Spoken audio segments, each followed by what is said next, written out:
Just try to imagine this. A young woman wakes to find an intruder in her home. He rapes her, then escapes. But the attacker is caught and he's convicted. So he goes to jail for 20 years, right? Wrong. This rapist is given a suspended sentence and walks free. Not only that, the judge wishes him well as he leaves the court. Yes, this actually did happen in an Australian court, and it's becoming more and more common, even when the victims are children. Tragic cases where our justice system certainly seems to be punishing the innocent and protecting the guilty. David Sims had been out on the town. He was drunk and high on ecstasy. As he got home to his St Kilda apartment block, he noticed a light on in a ground floor unit, and, as he later told police, thought, that looks inviting. Fallen asleep, watching television. My friend had been over, she'd left, I hadn't locked the door. He came in and I woke up actually to him raping me.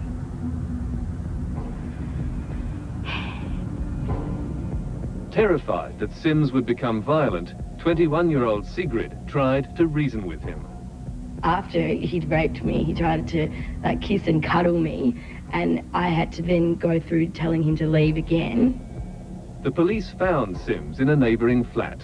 He was charged with rape and pleaded guilty. The maximum sentence for rape in Victoria is 25 years. Your action was a spontaneous response. But as soon as Judge Tony Duckett began delivering his judgment, David Sims knew it was his lucky day.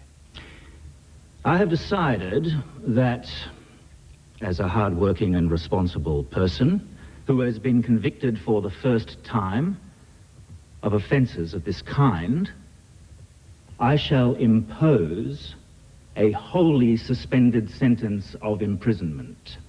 I wish you every success in the future. Judge Tony Duckett, I would say to him, who does he think he is to wish David Sims well in the future? Perhaps if he thought about it, about his daughter or his wife or his mother that went through what I went through, and if he saw the pain that it had caused me, perhaps he might have thought about it a little bit differently.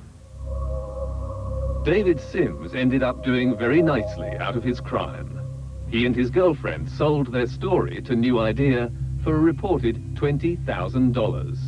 But all over Australia, sex offenders are having the last laugh, because increasingly judges are giving suspended sentences, which means many rapists never go to jail.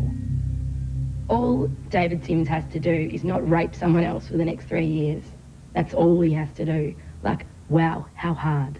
To avoid going to jail? To avoid actually going to jail. It's like, he got off with a slap on the wrist. What kind of a statement are we making about how we believe that women should be treated?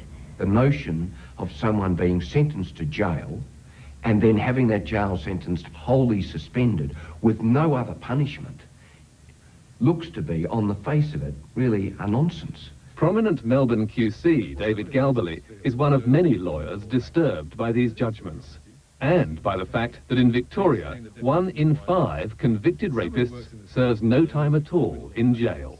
Does it surprise you, what you see in these cases?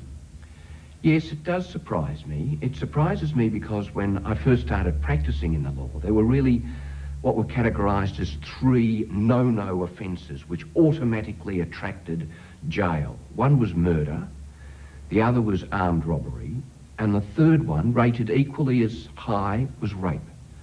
And the women were seen to be protected, and if a person was convicted or pleaded guilty to rape, in whatever circumstances it was, it always attracted a jail sentence.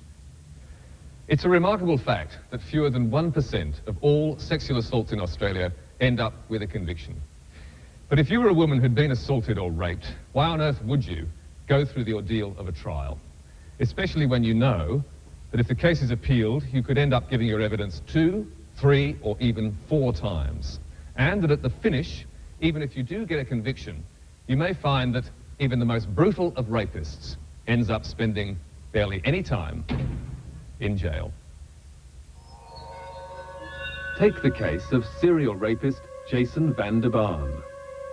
In 1995, van der Barn raped and strangled his aunt, Irene Wilson. a murder he later admitted in a secretly taped meeting with an undercover policeman. So I jumped on the back of her. Okay, yeah. Yeah. So I would have put it around her neck. Right. So you strangled her with a shoelace? Yeah, shoelace. Okay. The confession was thrown out of court on a technicality, and Van der Baan was found not guilty. Hi, I rang about the room for rent. Sorry to be late. That's okay. But it wasn't only his aunt that he raped. You live alone? Yeah, just me at the moment. He would trick his way into the homes of his victims. Victims like Sally. So here's the room. He just came from behind suddenly and put a knife at my throat. He raped me a few times and started pacing around the bed and saying, "You're not going to go to the police, you're not going to go and tell anyone. I'll come back with my friends." And that was the point that I started to think, oh my goodness, he might kill me. The police eventually caught Van der Baan, but could only prove one of his crimes, raping Sally. And because that was supposedly his first and only offence, he was given a non-parole period of just 5 years. I was told that the maximum sentence was 20 years for aggravated sexual assault. So why did he get 5 years for what he did? But the legal farce was not over yet. While he was in prison, Van der Baan was charged with another earlier attack, the rape of a young mother. He was now facing an extra 20 years in jail, and finally his victims thought justice would be served.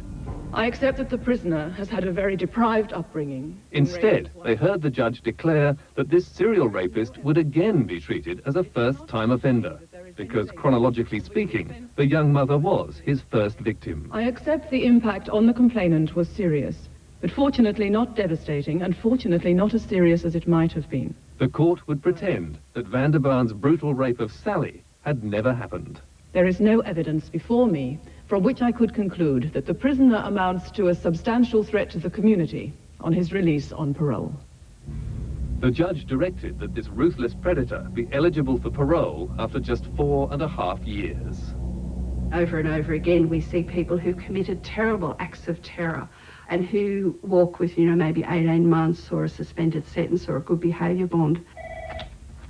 New South Wales Rape Crisis Centre, Karen speaking. Karen Willis of the New South Wales Rape Crisis Centre says too often judges give less weight to the crime than they do to the so-called good character of the rapist. Often in handing down the judgments, it's on the basis of their good character and that they were nice people and they participated in community activities. Of course they were nice people. If they had a big R on their forehead and were ogres, women wouldn't go out with them. They wouldn't invite them into their houses. We wouldn't trust our children with them. It's part of the grooming process to be nice. And then to say that that's a reason for them to get off for the crimes that they've committed. Impossible as it may seem, the leniency of the courts is now being extended to child sex offenders, many of whom are now being freed without spending 1 day in jail. Like the man who molested Bridget's 7-year-old daughter, Samantha. When she told me that, he licked his fingers and he, put it in to my private spot. That's when I freaked out and I went straight to the police station. The abuser was Bridget's own boyfriend. Bravely, she let the police wire her for sound so they could get the evidence they needed to prosecute. He admitted that he kissed her. He said that he touched her. With his confession on tape, the molester had little choice but to plead guilty. All that was left for Judge John Barnett was to pass sentence. On my analysis of those admissions, with a maximum penalty of up to 25 years. Beyond reasonable doubt, Bridget was not prepared for what happened next. You will be released to be placed on a community-based order to do 200 hours unpaid community work. I felt like I felt so betrayed. I felt that how could he walk when he done that to to my daughter. How much would it have helped you if he'd got a prison sentence, the sort of punishment that you think he deserved? A lot. For him to even serve a week in prison, for him to feel the fear that he made my daughter feel. Even 1 week. Just for him to suffer like my daughter suffered, like I'm suffering, is something that you just can't forget. People say, oh, you'll get over it in time. But they're not there when I have to wake up to her nightmares. They're not there when I see her sitting there in the corner, just sitting down all quiet. And you don't know what she's thinking about. You don't know what's going on. Do you understand? It's just so hard. The judge said, hopefully the wounds will heal. To be honest, I felt that day in court that he sided with him. There's growing evidence that sex offenders who receive light sentences, or none at all, end up committing even more horrific crimes, particularly against children. William Gallagher is a serial pedophile with a 30-year history of abusing children. What you're seeing now is a shortened version of a criminal record against children that dates back to the 1970s. Last year, he struck again. What happened was, the young boy, Sean, he came to Galaxy World just behind us here, and he started playing the game machines in the school holidays. Sydney detective Nicole Travis says Gallagher lured the boy onto a bus with the promise of an Xbox. They're on the bus, and the young boy says that he's realised something's wrong here, and he's ran off the bus. Then Gallagher runs off the bus after him, okay, and then he was attacked from behind by Gallagher. Gallagher held Sean down and forced his hand inside the boy's pants before running off. He was caught a few weeks later, thanks to a quick-thinking young constable who recognised Gallagher from the bus video. I was on my way to work and I saw him speaking with a young guy, probably 14 or 15 years of age, and he was backing off, giving these motions with his hands like, I don't want anything to do with you, and he was motioning towards the young fellow to come towards him. Jason Hickey stopped his car in the middle of the road, leapt out and confronted Gallagher. Grabbed him and put him in the back of the police truck, and that's it. That's the story. Good work. Thank you. But good police work isn't enough to keep hardcore pedophiles like William Gallagher off the streets. He'll be out in a few months. And because he's elected not to seek parole, police won't be able to track his movements. It's estimated that the average person in that circumstance will offend against approximately 70 children in his lifetime. 70 children? 70 lives that he's impacted in the most awful of ways. And yet we keep letting him out on the streets. It's about time with serial offenders, and particularly serial offenders of children, that we say enough's enough. You've stepped over the line. You will go inside and you will not come out. And that's it. For many of those who've trusted the system and been betrayed, it's impossible to move on. For others, like Sigrid, now campaigning for the scrapping of suspended sentences, there is a faint light at the end of the tunnel. I've healed and I've grown already, and I will be all right, and I have a normal life, but he hasn't suffered anywhere near the way that I've suffered, and I don't think that's right. I think there's a lot of people who'd agree with you. Yeah. Let's hope